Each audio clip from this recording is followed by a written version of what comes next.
రాష్ట్ర ప్రభుత్వం ఏదైతే రేషన్ సప్లైలో కొత్త విధి విధానాలు తీసుకొచ్చేలాగా రాష్ట్ర ప్రభుత్వం కార్యాచరణ రూపొందిస్తుంది. మనతో పాటు నాదెండ్ల మనోహర్ గారు ఇవాళ తిరుపతి పర్యటనలో ఉన్నారు. ఒకసారి సార్ని అడిగేది తెలుసుకునేటువంటి ప్రయత్నం చేద్దాం. సార్, ఏదైతే రేషన్లో కొత్త విధి విధానాలతో కార్డు తీసుకుని వచ్చేటువంటి ప్రయత్నం చేస్తున్నారు, ఇది ఏ రకంగా కట్టడి? ఏదో గతంలో చూసాం, అనేక దొంగ రేషన్ కార్డులు ఉన్నట్టుగా గుర్తించినటువంటి పరిస్థితి.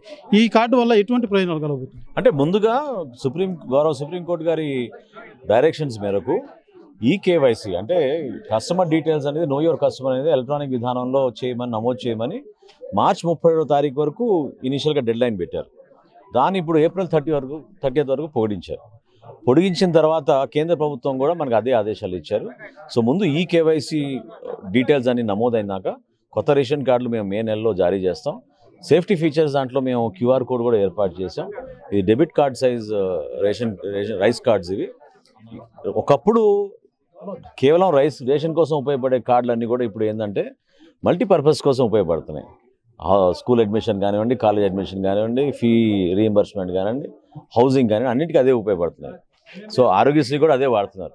సో ఆ మార్పు తీసుకొచ్చి కేవలం రైస్ కార్డుగానే వాడాలనే ఉద్దేశంతో ఒక ప్రయత్నం చేస్తున్నాం. డేటా అంతా కూడా కేంద్ర ప్రభుత్వంలో ఉన్న సంస్థలతో మేము అనుసంధానం చేసుకుని ఎక్కడ కూడా పొరపాటు లేకుండా వినియోగదారులుగా అందే విధంగా PDS రైస్ ఖచ్చితంగా సరుకులని కూడా అందే విధంగా ప్రయత్నం చేస్తారు. సార్, ఏదైతే మీరు మీ ప్రభుత్వం వచ్చినప్పటి నుంచి ఈ రేషన్ బియ్యం దొంగ అక్రమంగా తరలించిపోతున్న దాని మీద మీరు అనేక సార్లు మీరు పర్యవేక్షించారు. గోడౌన్లు కూడా మీరు వెళ్ళి చూసినటువంటి పరిస్థితి. ఈ ఏదైతే ఇప్పుడు కూడా కొన్ని చోట్ల ఈ యొక్క అక్రమంగా తరలిపోతుంటే ఇప్పుడు కూడా వినపడుతున్నటువంటి పరిస్థితి కనబడుతుంది. దీన్ని ఏ రకంగా కట్టడి జరుగుతుంది? చాలా లోతుగా పాతుపోయిన మాఫియా ఇది. దీన్ని నివారించడానికి కొంచెం సమయం అవుతుంది. ఎంతో చిత్తశుద్ధితోటి మా అధికార యంత్రాంగం, రాజకీయ వ్యవస్థ అందరూ కూడా కష్టపడి పనిచేస్తున్నాం. ఎక్కడ పోయినా కూడా ఈ వ్యవస్థ గతంలో ఎప్పుడు లేని విధంగా క్షేత్రస్థాయిలో పాతుకుపోయారు. MDU వ్యాన్స్ కూడా తీసుకొచ్చారు. 29,000 ఫేర్ ప్రైస్ షాపులు ఉన్నప్పుడు కొత్తగా 9,000 వ్యాన్లు తీసుకొచ్చి 9,260 వ్యాన్లు తీసుకొచ్చి ఇంటింటికి బియ్యం సరఫరా చేస్తామని అబద్ధం చెప్పి కేవలం వీధి చివరిలోనే వచ్చి వ్యాన్లు కొద్దిసేపు నిల్చుని వెళ్ళిపోయే పరిస్థితి. గతంలో మీకు గుర్తుంటే ఎవరైనా సరే వినియోగదారుడు ఫేర్ ప్రైస్ షాప్కి 1వ తారీఖు నుంచి 15వ తారీఖు వరకు ఉదయం 9 నుంచి సాయంత్రం 6 వరకు ఎప్పుడైనా వెళ్ళి సరుకు తెచ్చుకోవచ్చు. ఇప్పుడు ఆ వ్యాన్ ఎప్పుడు వచ్చింది, ఎప్పుడు వెళ్ళిపోయింది కూడా ఎవరికి అర్థం కాని పరిస్థితి. కార్డులు ఏమో పెరిగిపోతున్నాయి. ఈరోజు రాష్ట్ర వ్యాప్తంగా 4,46,00,000 మందికి తెల్ల రేషన్ కార్డుల ద్వారా మనం బియ్యం సరఫరా చేస్తున్నాం. సో దీన్ని అరికట్టడానికి ఇంకొంచెం పర్యవేక్షణ అవసరం. క్షేత్రస్థాయిలో విజిలెన్స్ యంత్రాంగం, రెవెన్యూ సిబ్బంది, సివిల్ సప్లై సిబ్బంది అందరం కలిసికట్టుగా రెవెన్యూ సిబ్బందితో పాటు ఎట్టి పరిస్థితుల్లో కూడా దీని నివారణ కోసం చట్టంలో కూడా మార్పు తీసుకొచ్చాం. PD యాక్ట్ కింద తీసుకొచ్చాం మొట్టమొదటిసారి రైస్ స్మగ్లింగ్. సో తప్పకుండా రాబోయే రోజుల్లో ఇంకా బలంగా వీళ్ళపైన ఒక ఉక్కుపాదంతో ఈ వ్యవహారం ఇంకోసారి జరగకుండా రైస్ స్మగ్లింగ్ అరికట్టడానికి ప్రయత్నం చేస్తారు. సార్, ఏదైతే జనసేన పార్టీ కోసం పనిచేసినటువంటి నాగబాబు ఇవాళ MLCగా ప్రమాణ స్వీకారం చేశారు. మీ పార్టీకి ఇన్ని రోజులు సేవ చేసినటువంటి నాగబాబు ఇంకా ప్రభుత్వంలో ఏ రకంగా ఆయన కార్యాచరణ ఉండబోతుంది, దాన్ని ఎలా చూడాలి? అది పార్టీ అధ్యక్షులు పవన్ కళ్యాణ్ గారు నిర్ణయిస్తారు.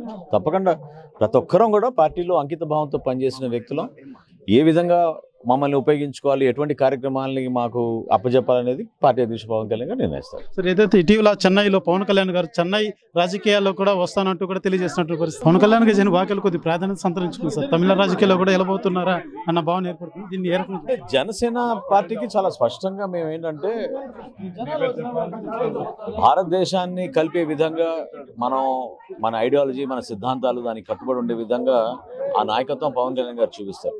కొన్ని అంశాలపైన ఖచ్చితంగా విలువలతో కూడిన రాజకీయాలు చేస్తూ అదేదో ఒక ఇష్యూ పైన మనం బెనిఫిట్ పొందాలనే ఆలోచన కాకుండా ఖచ్చితంగా నిలబడాలి అనే ఆలోచన పవన్ కళ్యాణ్ గారు వచ్చినప్పుడు నిలబడతారు. అందులో భాగంగా మేము ఇతర రాష్ట్రాల్లో కూడా పార్టీ కార్యక్రమాలు విస్తృతంగా తీసుకెళ్తున్నాం. ఆయనకున్న అభిమానులు, పార్టీ పరంగా మాకున్న మా జన సైనికులు క్షేత్రస్థాయిలో మనకి మహారాష్ట్ర కానివ్వండి, తమిళనాడు కానివ్వండి, కేరళ కానివ్వండి, తెలంగాణ కానివ్వండి, ఈ రాష్ట్రాల్లో మా యూనిట్స్ బలంగా పనిచేస్తున్నాయి. రాబోయే రోజుల్లో ఇంకా మేము అక్కడ ఒక అంకిత భావంతో పార్టీ నిర్మాణం ముందుకు తీసుకెళ్తాం. లాస్ట్ క్వశ్చన్, ప్రతిపక్షాలు కూటమి ప్రభుత్వం కలిసే ఉందా అంటూ ఒక క్వశ్చన్ లేవనెత్తున్నారు. వాళ్ళే చూస్తున్నారు కదా వాస్తవాలు ఏంటో. అది పగటి కళలకు అంటున్నారు వాళ్ళు. పగటి కళలకు అంటున్నారు. 100% కూటమి ప్రభుత్వం నిజాయితీగా ఒక నిబద్ధతతోటి గౌరవ ముఖ్యమంత్రి గారు చంద్రబాబు నాయుడు గారి నాయకత్వంలో మన రాష్ట్ర ఉప ముఖ్యమంత్రి గారు పవన్ కళ్యాణ్ గారు, అదేవిధంగా కేంద్రం నుంచి నరేంద్ర మోడీ గారి సహకారంతో అమరావతి కానివ్వండి, పోలవరం కానివ్వండి, క్షేత్రస్థాయిలో జరిగే అభివృద్ధి కార్యక్రమాలు కానివ్వండి, ప్రజల కోసం అంకిత భావంతో పనిచేసి మేము ఖచ్చితంగా కలిసికట్టుగా ముందుకెళ్లే విధంగా, ఎందుకంటే అంతిమంగా మేము చేసేది ప్రజల కోసమే, ఈ స్వార్థాలు లేవు ఇక్కడ. ఈ ప్రయాణం మేము అంకిత భావంతో పనిచేసుకుంటూ ముందుకెళ్తాం. అయితే రేషన్ యొక్క ఈ కొత్త విధి విధాన కార్డు, ఈ విధి విధానాల్లో సంపూర్ణ మార్పు తీసుకొని వచ్చి ఇటువంటి అక్రమాలకు పాల్పడకుండా ఉండేందుకే ఈ యొక్క కొత్త విధి విధానాలు తీసుకొని వస్తాం. అదే రకంగా ఇది అక్రమంగా తరలిస్తున్నటువంటి రేషన్ బియ్యాన్ని కూడా కట్టడి చేసేలాగా మేము చర్యలు చేపడుతున్నామంటూ కూడా నాదెళ్ల మనోహర్ తెలియజేస్తున్నటువంటి పరిస్థితి. ఏదైతే కూటమి కలిసే ఉందా అన్న ప్రశ్నకు ఆయన ఖచ్చితంగా మేము కలిసే ఉంటాం, రానున్నటువంటి రోజులు ఈ ఆంధ్రప్రదేశ్ స్వర్ణాంధ్రప్రదేశ్గా తీర్చిదిద్దడమే మా కూటమి లక్ష్యం అంటూ కూడా ఆయన తెలియజేస్తున్నటువంటి పరిస్థితి. కెమెరా పర్సన్ కోటితో సురేష్, RTV, తిరుపతి. మరిన్ని వీడియోస్ కోసం ఛానల్ ని సబ్స్క్రైబ్ చేయండి. లేటెస్ట్ అప్డేట్స్ కోసం వాట్సాప్ ఛానల్ ని ఫాలో అవ్వండి. అండ్ లింక్ డిస్క్రిప్షన్ లో ఉంది.